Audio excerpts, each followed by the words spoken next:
Welcome back once again. आज की इस क्लास में आज हम बात कर रहे हैं फाइनेंशियल स्टेटमेंट एनालिसिस का सेशन नंबर 2 है। इसमें हम बात करेंगे लिमिटेशंस ऑफ फाइनेंशियल एनालिसिस और उसके साथ साथ हम बात करेंगे सिग्निफिकेंस या इंपॉर्टेंस ऑफ फाइनेंशियल एनालिसिस।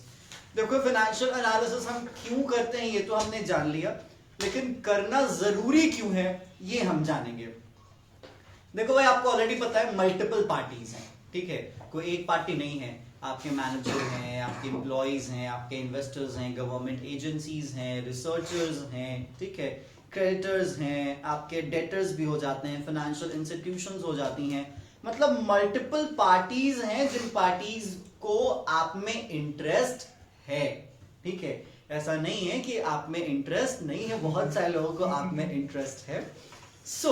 उस इंटरेस्ट के कारण आपकी इंफॉर्मेशन, आपकी कंप्लीट एनालिसिस उन्हें करनी पड़ती है। जैसे मैनेजमेंट का अपना इंटरेस्ट होता है कि भाई मुझे डिसीजन लेना है, उसमें मुझे मदद की जरूरत है। इन्वेस्टर का अपना इंटरेस्ट है कि मैं ये देखूं, मतलब जो एग्जिस्टिंग इन्वेस्टर्स हैं वो ये देखे कि जो मेरा इन्वेस्टमेंट है वो सिक्योर्ड है या सिक्योर्ड नहीं है। जो इन्वेस्टर पोटेंशियल है वो ये देखते हैं कि मेरा इन्वेस्टमेंट सिक्योर हो पाएगा या नहीं हो पाएगा। टैक्स अथॉरिटीज को ये इंटरेस्ट होता है कि भाई आपने सही से टैक्स कैलकुलेट करके टैक्स पे किया है या नहीं किया है। तो ये जो इंपॉर्टेंस का फंडा है ना, ये वेग नहीं कर सकता। मतलब जिस तरीके से आपके लिए जो चीज इंपॉर्टेंट है वही चीज मेरे लिए उस तरीके से इंपॉर्टेंट ना हो, तो ये वैरी करता है। इसलिए जब आप फाइनेंशियल एनालिसिस के इंपॉर्टेंस की आप बात करेंगे तो वहां पे आप ये देखेंगे कि कौन सी पार्टीज के लिए कौन सी चीज कितनी इंपॉर्टेंट है। सबसे पहले आपके सामने है सिग्निफिकेंस फॉर मैनेजमेंट। मैनेजमेंट के लिए कितना इंपॉर्टेंस रखता है फाइनेंशियल एनालिसिस। तो हम सबसे पहले यही देखते हैं कि मैनेजमेंट हर दिन एक काम जरूर परफॉर्म करता है, या फिर आप कह सकते हो उसका वही काम ही है, वो है डिसीजन लेना। हर कदम पे, हर छोटे छोटे कामों में उसके पास दो ऑप्शंस आ जाते हैं, ये करें या वो करें, यहां जाएं वहां जाएं, ये लें या ये ना लें, ठीक है। तो उस डिसीजन लेने के टाइम पे फाइनेंशियल एनालिसिस से मिली हुई रिजल्ट उसको काफी ज्यादा मदद करती है उन डिसीजंस को लेने में। तो मैनेजमेंट के लिए इंपॉर्टेंट क्या है? डिसीजन लेना, और उस डिसीजन लेने में एज अ पाथ लाइटर के तौर पे फाइनेंशियल एनालिसिस के रिजल्ट्स उसके लिए क्या करते हैं, काम करते हैं। उसके बाद आपके सामने आ जाता है that's called significance for investors. जैसे जितने भी इन्वेस्टर्स हैं और शेयर होल्डर्स हैं बिजनेस के, वो इंटरेस्टेड होते हैं कंपनी की लाइफ में। इस बात को आप याद रख लीजिएगा, जितना कंपनी लंबा चलेगी उतना ही श्योर होता है कि उनका फंड सिक्योर होगा, सेफ होगा, उनका फंड क्या होगा, प्रोडक्टिव होगा, ठीक है। उसी में आगे यहां पे मार्क करता है आपके सामने, they want to know the earning capacity of the business and its prospect for future growth and prosperity. Analysis of financial statement of a company helps them a great deal in assessing the capacity of the business to pay dividend at a higher rate and also the safety of their investment। तो सीधी बात, यहां पे आपके जो भी investors हैं उनको फर्क पड़ता है कंपनी की जिंदगी से, और फर्क इसलिए पड़ता है क्योंकि उनके फंड्स की सिक्योरिटी उस पर डिपेंड करती है, क्योंकि उनके डिविडेंड्स का अनाउंसमेंट उस पर क्या करता है, डिपेंड करता है। तो इसीलिए इन्वेस्टर्स को इंटरेस्ट होता है आपके फाइनेंशियल इंफॉर्मेशन में। दैट्स व्हाई वो एक काम परफॉर्म करते हैं जिसे हम क्या कहते हैं, फाइनेंशियल एनालिसिस कहते हैं। तो ये आपको पता भी होगा कि मैनेजमेंट की तरफ से किया गया फाइनेंशियल एनालिसिस और इन्वेस्टर की तरफ से किया गया फाइनेंशियल एनालिसिस, दोनों में आसमान जमीन का अंतर होता है। सबके अपने अपने तौर तरीके होते हैं, लेकिन सबके लिए जरूरी है फाइनेंशियल एनालिसिस करना उनके अपने इंटरेस्ट के लिए, ठीक है। नेक्स्ट आपके सामने होता है सिग्निफिकेंस फॉर क्रेडिटर्स। अब देखो भाई, सिंपल चीज है, आपके सामने दो तरह के क्रेडिटर्स हैं, एक है शॉर्ट टर्म, दूसरा है लॉन्ग टर्म। क्रेडिटर किसके लिए? आपके लिए जो क्रेडिटर हैं, ठीक है, मतलब जो आपके क्रेडिटर्स हैं, इट्स लाइक कि जिन्होंने आपको पैसा दिया है, मतलब जिनको आपको पैसा लौटाना है। तो अगर बैंक है, सपोज दैट अगर बैंक ने आपको पैसा दिया है तो बैंक रेगुलरली चेक करते रहेगा कि आपकी हालत कैसी चल रही है। अगर बैंक को दिखता है कि आपकी हालत अच्छी नहीं चल रही तो वो और रिजिड होता है अपने इंटरेस्ट के लिए या फिर अपने प्रिंसिपल अमाउंट के लिए। तो शॉर्ट टर्म क्रेडिटर्स और लॉन्ग टर्म क्रेडिटर्स इनकी अपनी अपनी जरूरतें होती हैं। शॉर्ट टर्म क्रेडिटर्स देखेगा कि आपके पास लिक्विडिटी का क्या लेवल है, तो लिक्विडिटी रेशियोज का इस्तेमाल करेगा। जो लॉन्ग टर्म क्रेडिटर्स होगा वो देखेगा कि आपकी सॉल्वेंसी का क्या हाल है, ठीक है, वो ये देखेगा कि आपकी प्रॉफिटेबिलिटी का क्या हाल है, आप गोइंग कंसर्न पे चल पा रहे हो या नहीं चल पा रहे। तो एक तो क्रेडिटर, ऊपर से दो टाइप के शॉर्ट टर्म और लॉन्ग टर्म, उनके अपने अपने इंटरेस्ट और दैट्स वो अपनी अपनी एनालिसिस करते हैं। देखिए यहां पे कहता है short term creditors want to know the liquidity of the business, मतलब बिजनेस के पास पैसा है या नहीं है, ठीक है। That is to know whether the company will have sufficient current assets and cash to pay their debts or not. Current ratio and quick ratio calculated on the basis of financial statements help them in assessing this. मतलब जो short term creditors होते हैं वो किसका इस्तेमाल करते हैं, current ratio का। किसका, current ratio. Current ratio it's like कि आपकी करंट लायबिलिटी और करंट असेट्स का यहाँ पे बेस बताती है कि कौन कितना है, मतलब करंट असेट के पास इतनी कैपेसिटी है कि नहीं है कि करंट लायबिलिटीज को पे ऑफ कर पाएगा या नहीं कर पाएगा। और उसके बाद आपके सामने है क्विक रेशियो, मतलब जो शॉर्ट टर्म क्रेडिटर्स होते हैं वो इन दो रेशियोज का इस्तेमाल करते हैं ताकि वो फाइनेंशियल एनालिसिस कर पाए। लेकिन जो आपके सामने लॉन्ग टर्म क्रेडिटर्स हैं उनको मतलब होता है कि कंपनी कंसिस्टेंट, मतलब रेगुलर बेसिस पे उनका इंटरेस्ट चुका पाएगी या नहीं चुका पाएगी, और लंबे समय के बाद जब वक्त आएगा उसका प्रिंसिपल अमाउंट पे करने का तो वो चुका सकती है कि नहीं चुका सकती। तो जो आपका लॉन्ग टर्म क्रेडिटर होगा वो दोनों चीज देखेगा, अभी आपके पास पैसा है कि नहीं है ताकि आप उसका इंटरेस्ट चुका पाओ, और वो ये देखेगा क्या फ्यूचर में दे पाओगे कि नहीं दे पाओगे अपने पास्ट हालातों को देखते हुए। तो इसीलिए यहां पे शॉर्ट टर्म क्रेडिटर और लॉन्ग टर्म क्रेडिटर दोनों की अपनी अपनी नीड है और दोनों अपने अपने तरीके से एनालिसिस करेंगे। समझ में आ गया? चलिए नेक्स्ट है सिग्निफिकेंस फॉर गवर्नमेंट। अब देखो सिंपल सी चीज है, सरकार की भी अपनी जरूरत होती है। सरकार भी बहुत सारी कंपनीज की फाइनेंशियल एनालिसिस करती है, लेकिन सवाल है क्यों। देखिए यहां पे कहता है गवर्नमेंट कैन जज on the basis of analysis of financial statement which industries progressive on the desired lines and which industry needs the financial help.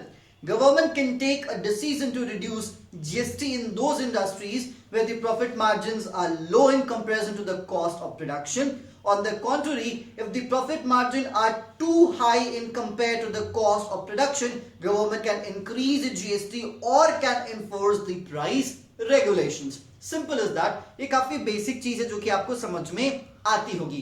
सरकार पे दबाव बनाया जाता है, जैसे फॉर एग्जांपल के तौर पे मैं कहूं तो ये 2019 के सितंबर या आप कह सकते हो कि अक्टूबर महीने की बात है जब ऑटोमोबाइल इंडस्ट्री चिल्ला रहा था, ठीक है, क्योंकि कहा गया था कि इट्स लाइक इकोनॉमी का क्या सीन होगा किसी को पता नहीं। अगर ओपनली मैं बात करूं, जैसे आप अभी बैठे हुए हो तो आपसे पहले जो बैचेस बैठे हुए थे, सितंबर का टाइम चल रहा था, अगस्त का टाइम चल रहा था, वहां पे मैंने साफ साफ कहा था एनालिसिस के बेसिस पे कि इकोनॉमी में रिसेशन आना कोई बड़ी बात नहीं हो जाएगी अगर इकोनॉमी कैसे हालात ही चलते रहे तो, ठीक है।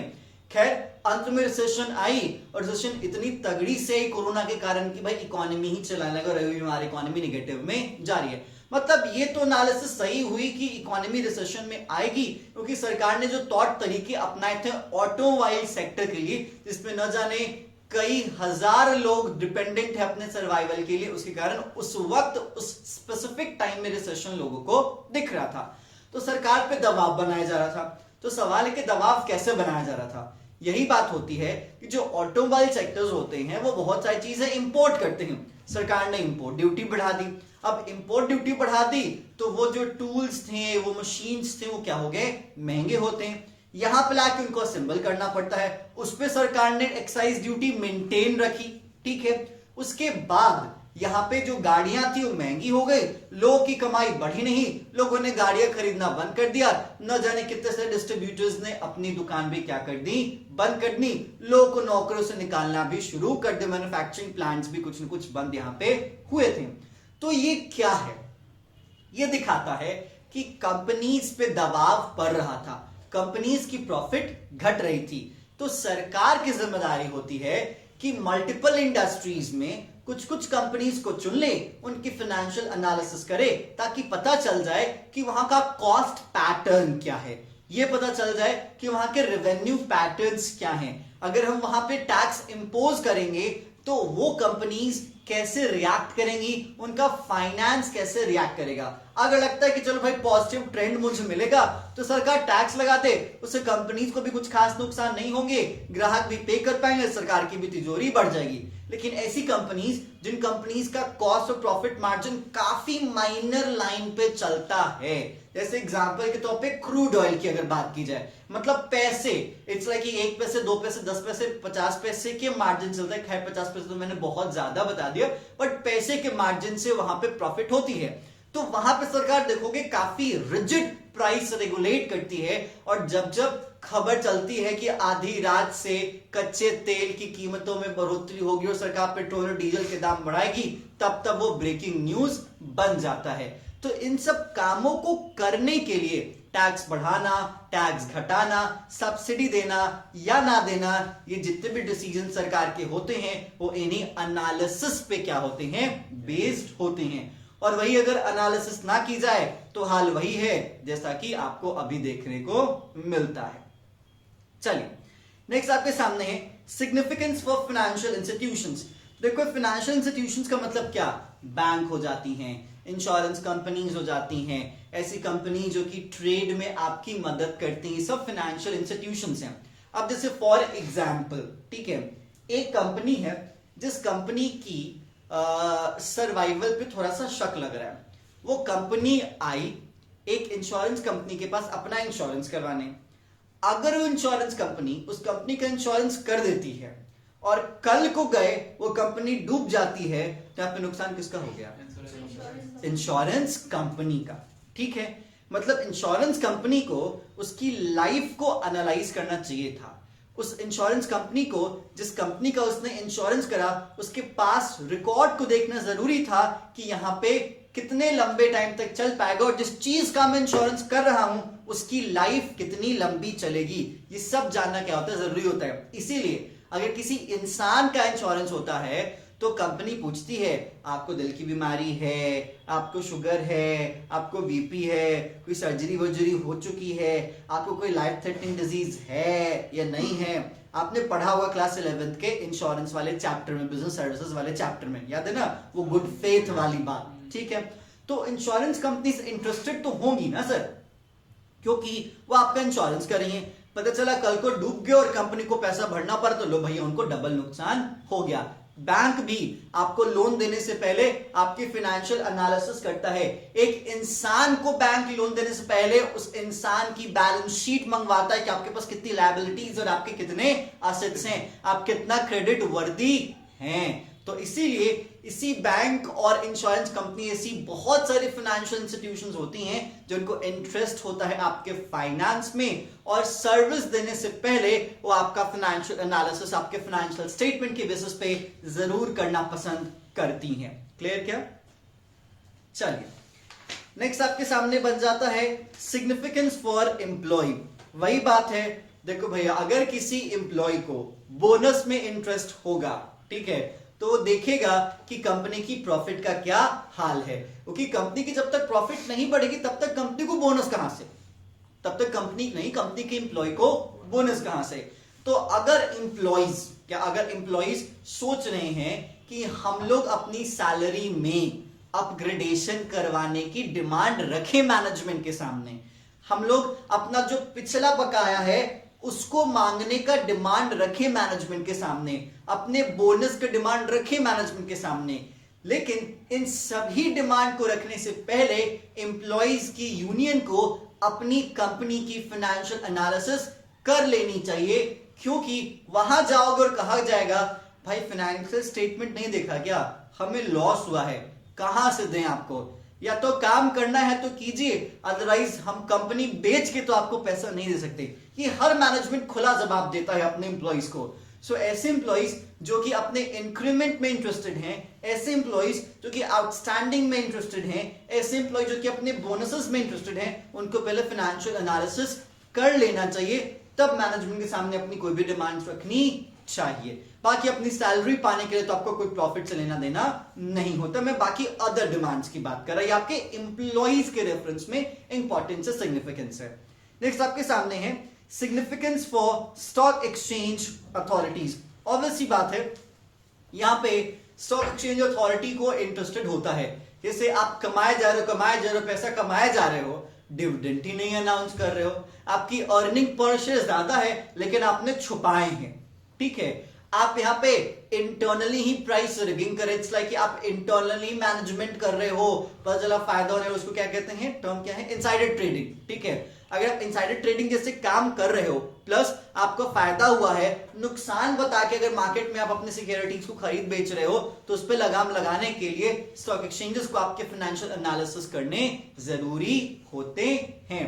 देखो यहाँ पे कहता है they analyse the financial statement of company to determine the price earning ratio and earning per share. With the help of such analysis, the market price of company's share is determined.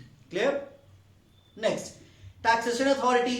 Obviously बात है, आपने legal provisions follow किए हैं या नहीं किए हैं, आपने सही तरीके से टैक्स कैलकुलेट करा है या नहीं करा है, आपने सही तरीके से टैक्स पे करा है या नहीं करा है, जिन चीजों पे टैक्स लगाना था आपने उन चीजों पे टैक्स लगाया है या नहीं लगाया है, आपने ट्रांसपेरेंसी मेंटेन की है या नहीं की है, इन सभी चीज को जानने के लिए यहाँ पे टैक्स अथॉरिटीज को फाइनेंशियल एनालिसिस आपके स्टेटमेंट पे करना पड़ता है, अगर उनको कुछ शक होता है तो। अदरवाइज वो लेट इट गो बी वाले एक रवैये को अपनाते हैं। नेक्स्ट आपके सामने significance for other parties like कि कंज्यूमर एसोसिएशंस हो जाते हैं, ट्रेड यूनियंस हो जाते हैं, इंटरनेशनल ऑर्गेनाइजेशंस हो जाती हैं, रेटिंग वाली ऑर्गेनाइजेशंस हो जाती हैं, फिर फॉरेन ऑर्गेनाइजेशंस कोई हो जाते हैं। मतलब जो भी आपकी कंपनी में इंटरेस्ट रखेगा, जो भी आपकी ऑर्गेनाइजेशन के फाइनेंस में इंटरेस्ट रखेगा, उसको फाइनेंशियल एनालिसिस करना पड़ता ही है। क्लियर? तो ये हो गया अपनी इंपॉर्टेंस को देखिए, कोई प्रॉब्लम पूछे फिर हम चलते हैं नेक्स्ट टॉपिक पे, जिसका नाम है limitation of financial analysis. So stay tuned. अब बात करते हैं लिमिटेशंस ऑफ फाइनेंशियल एनालिसिस की। ध्यान दीजिएगा, हम फाइनेंशियल एनालिसिस के लिमिटेशंस की बात कर रहे हैं, हम फाइनेंशियल स्टेटमेंट के लिमिटेशन की बात नहीं कर रहे हैं। अब जैसे यहां पे मार्क किया जाता है फाइनेंशियल एनालिसिस के लिमिटेशन में सबसे पहला लिमिटेशन आपके सामने आता है लिमिटेशन ऑफ फाइनेंशियल स्टेटमेंट, ठीक है। फाइनेंशियल स्टेटमेंट की अपने आप में ही कुछ कमियां हैं, जिस कमियों के कारण ये कमी फाइनेंशियल एनालिसिस तक पहुंच जाती है, ठीक है। देखिए, जो आपका फाइनेंशियल स्टेटमेंट बनता है वो उसमें बहुत सारे जो डेटाज होते हैं वो इनकम्प्लीट होते हैं, बहुत सारे लोग वहां पे गलत डेटा प्रेजेंट करते हैं, ठीक है। तो इस इनकम्प्लीट डेटा होने के कारण और लैक ऑफ ट्रस्ट वर्दी डेटा होने के कारण जो एनालिसिस का रिजल्ट आता है वो रिजल्ट भी या तो इनकम्प्लीट होगा या तो वो एनालिसिस का रिजल्ट भी कहीं ना कहीं झूठ ही होगा, क्योंकि झूठ पे डिराइव किया गया झूठ क्या है, वो भी झूठी है, ठीक है। आप कुछ भी एनालाइज करो, तो ये बेसिक सी बात है। तो इसलिए फाइनेंशियल स्टेटमेंट की ही अपनी कुछ कमियां, जिस कमियों के कारण फाइनेंशियल एनालिसिस में वो इश्यूज आपको देखने को मिल जाती हैं, ठीक है। साथ ही साथ बहुत बार ये होता है कि जो फाइनेंशियल स्टेटमेंट होता है उसमें विंडो ड्रेसिंग की जाती है। विंडो ड्रेसिंग इज लाइक कि कंपनी अंदर से तो खोखली है, लेकिन उसका जो फाइनेंशियल स्टेटमेंट देखोगे तो पहले लगेगा क्या मजे की कंपनी, देखो तो क्या बेहतरीन प्रॉफिट कमा रही है। बट इन द रियलिटी ये चीज ऐसी नहीं होती, वो अपने नुकसान को कम दिखाते हैं, अपने फायदा को कुछ ज्यादा ही इन्फ्लेट करके उसकी वैल्यू को रिप्रेजेंट करते हैं। तो इस विंडो ड्रेसिंग के कारण फाइनेंशियल एनालिसिस काफी ड्रास्टिकली अफेक्ट होती है और उस पे जो रिजल्ट तैयार होते हैं वो बेसलेस रिजल्ट्स आपको देखने को मिलते हैं। विंडो ड्रेसिंग पता है ना? हमने इस पे डिस्कशन किया ही है बहुत बार। साथ ही साथ यहाँ पे कहता है कि जो आपका फाइनेंशियल एनालिसिस होता है वो कहता है do not reflect change in price level. Example के तौर पे देखते हैं, आपके बुक वाला ही एग्जांपल हम लेते हैं। मान लेते हैं किसी एक साल में, मतलब किसी एक साल में एक कंपनी ने 1000 मीटर कपड़ा बेचा। कितना मीटर कपड़ा बेचा? 1000 मीटर कपड़ा बेचा, और कपड़े बेचने का जो रेट था वो 10 रुपए रेट था। तो कंपनी ने कितना सेल्स करा? 10,000 का। कितने का? 10,000 का। अब अगले साल में मतलब नए साल में उस कंपनी ने 1000 मीटर ही बेचा, लेकिन बाजार में कीमतें एकदम आसमान पे चली गई थी और जो 10 रुपए वाला मीटर कपड़ा था वो हो गया 15 रुपए मीटर। तो 1000 ही बेचा लेकिन 15 रुपए पर मीटर बेचा, तो अब उसकी सेल्स कितनी हो गई? 15,000। तो एक्चुअली जब आप सेल्स देखोगे, कंपेयर करोगे, तो आपको देखने को मिलेगा कि भाई लास्ट ईयर तो इसने 10,000 का किया था, इस बार इसने 15,000 का, मतलब 50% के सेल्स में उछाल है, जबकि डेटा बेसलेस है। क्यों? क्योंकि यहाँ पे प्राइस का जो फैक्टर है उसके कारण ये आपको इंक्रीमेंट्स देखने को मिली हैं, बाकी और कोई भी रीजन है, उसका एक्चुअल सेल्स बढ़ा नहीं है। और जब महंगा हुआ होगा सर तो उसका कॉस्ट भी कहीं ना कहीं बढ़ा होगा ज्यादा। तो इसीलिए यहाँ पे कहता है कि जो आपका फाइनेंशियल एनालिसिस है ना, वो प्राइस लेवल में चेंज को रिप्रेजेंट नहीं करता और ये चीज उसके लिए एक मुसीबत का सौदा बन जाती है। क्लियर? साथ ही साथ बहुत सारी कंपनीज अलग अलग अकाउंटिंग पॉलिसीज अपनाती हैं। जैसे फॉर एग्जांपल क्लोजिंग स्टॉक के वैल्यूएशन का तरीका आपका अलग है, मेरा अलग है, ठीक है। या फिर आप डिप्रिसिएशन का अलग तरीका यूज करते हो, मैं अलग तरीका यूज करता हूं, या फिर हम दोनों एक ही तरीके यूज करते हैं, हमारे परसेंटेज का तौर तरीका अलग है। मान लेते मैं 20% चार्ज करता हूं, तुम 10% चार्ज करते हो। इस पे सवाल भी लोग उठा देते हैं। मैं कह सकता हूं कि मेरी जो मशीन है वो 15 घंटे चलती है, उसकी मशीन 10 घंटे चलती है। ये भी डिफरेंसेस हो जाते हैं। तो इस डिफरेंट अकाउंटिंग पॉलिसीज के अपनाए जाने के कारण एक ही लीग की दो अलग अलग कंपनीज के सेम डेटाज में आपको डिफरेंसेस देखने को मिल जाते हैं, क्योंकि हमेशा याद रख लीजिएगा कंपैरिजन सेम बेस पे होता है। जैसे कहा जाता है ना कि हमारा इंडियन एजुकेशन सिस्टम सबको कहता है पेड़ पे चढ़ो, भले वो सांप हो या कछुआ हो या मछली हो या चीता हो या चिड़िया हो, कोई भी हो, सबको उसी पर चढ़ाओ। नहीं चढ़ा सकते, क्योंकि यहाँ पे कंपैरिजन का बेस जब तक सेम नहीं होगा आप ये नहीं पता कर सकते कि कौन अच्छा है या कौन बुरा है। यही चीज आपके फाइनेंशियल एनालिसिस में एज अ प्रॉब्लमेटिक के तौर पे देखने को मिलती है कि अलग अलग अकाउंटिंग पॉलिसीज अपनाए जाने के कारण एक ही इंडस्ट्री की दो अलग अलग कंपनीज के जो रिजल्ट्स आते हैं वो क्या हो जाते हैं? अलग अलग हो जाते हैं। पता चलता है जो इंटरनली बहुत अच्छी है रिजल्ट में वो नेगेटिव दिख रही है, और जो इंटरनली बहुत खराब है रिजल्ट में पॉजिटिव दिख रही है। ये गेम बन जाता है, तो ये एक लिमिटेशन है। नेक्स्ट यहां पे है कि बहुत बार पर्सनल एबिलिटी और पर्सनल बायसनेस भी आपको देखने को मिलता है, मतलब हमारे अपने तौर तरीके वाली बात। जैसे यहां पे कैपिटल की बात आती है, पूंजी की बात आती है, ठीक है। एग्जाम्पल के तौर पे हम अपने पूंजी को लेकर चलते हैं। याद करो सबसे पहला जर्नल एंट्री अपने जिंदगी का क्या था?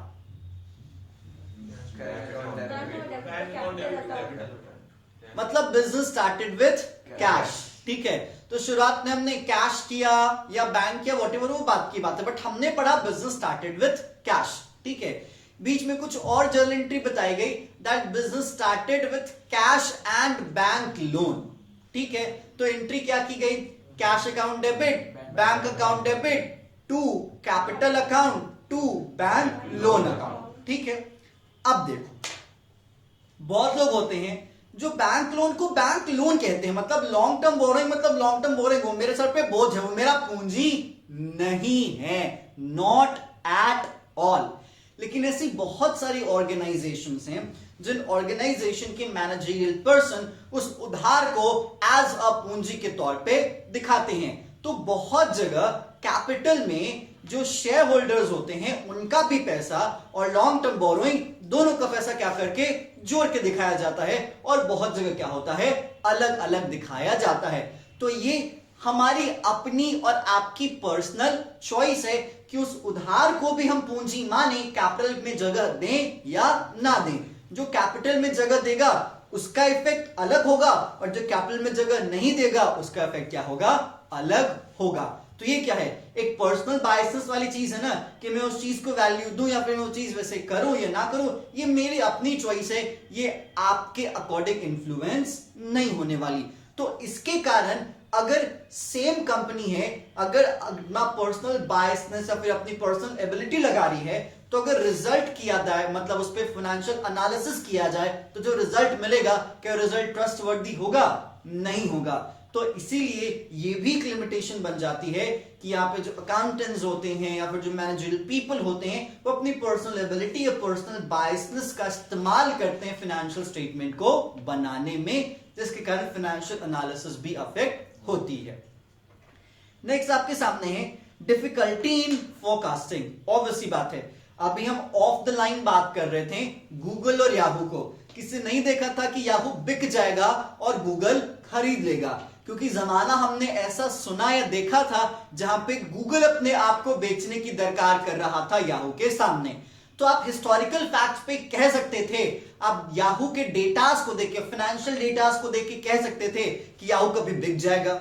आप ये कह सकते थे कि गूगल के कभी सर्च इंजन की इंडस्ट्री में मोनोपोली होगी, नहीं कह सकते थे। आप फेसबुक के पुराने डेटा को देख के कह सकते थे कि सोशल मीडिया के मार्केट में मोनोपोली हो, क्योंकि आज सोशल मीडिया के नाम पे बस क्या है, फेसबुक है। फेसबुक का पुराना हो चुका है, यंगस्टर्स का मन भर चुका है, तो अब इंस्टाग्राम है। और जिंदगी का लाइफलाइन हमारा क्या बन चुका है, व्हाट्सएप बन चुका है। जबकि आज व्हाट्सएप, इंस्टाग्राम ये दोनों किसके हैं, फेसबुक के हैं। तो कोई इस पुराने अतीत के डेटा पे, फेसबुक के फाइनेंशियल हिस्टोरिकल डेटा पे ये नहीं कह सकता था कि फेसबुक इस तरीके से काम कर सकती है, लेकिन आज कर गई। कौन जानता था? ठीक है, यही कहानी आप अपने नेटफ्लिक्स के एग्जाम्पल में देख सकते हो। तो इसीलिए फाइनेंशियल स्टेटमेंट के जो डेटाज होते हैं वो पास्ट हिस्टोरिक रिकॉर्ड्स होते हैं। आप फोरकास्ट नहीं कर सकते इजीली, क्योंकि अगर आप इजीली फोरकास्ट कर पाते तो आपको पता नहीं होता कि जूम वापस से लौटेगा और अरबों डॉलर की कंपनी भी बन जाएगा। नहीं जानता था लोग, क्योंकि इसमें बहुत सारा मार्केट का रोल होता है और बहुत सारे ऐसे कंडीशंस के रोल होते हैं जिन कंडीशंस में हमारा कोई कंट्रोल नहीं होता। उस पर आप लाख फाइनेंशियल एनालिसिस कर लीजिए, वो कहीं ना कहीं जाके झूठ बहुत बार साबित हो जाते हैं। तो ये एक लिमिटेशन है। Next, lack of qualitative analysis.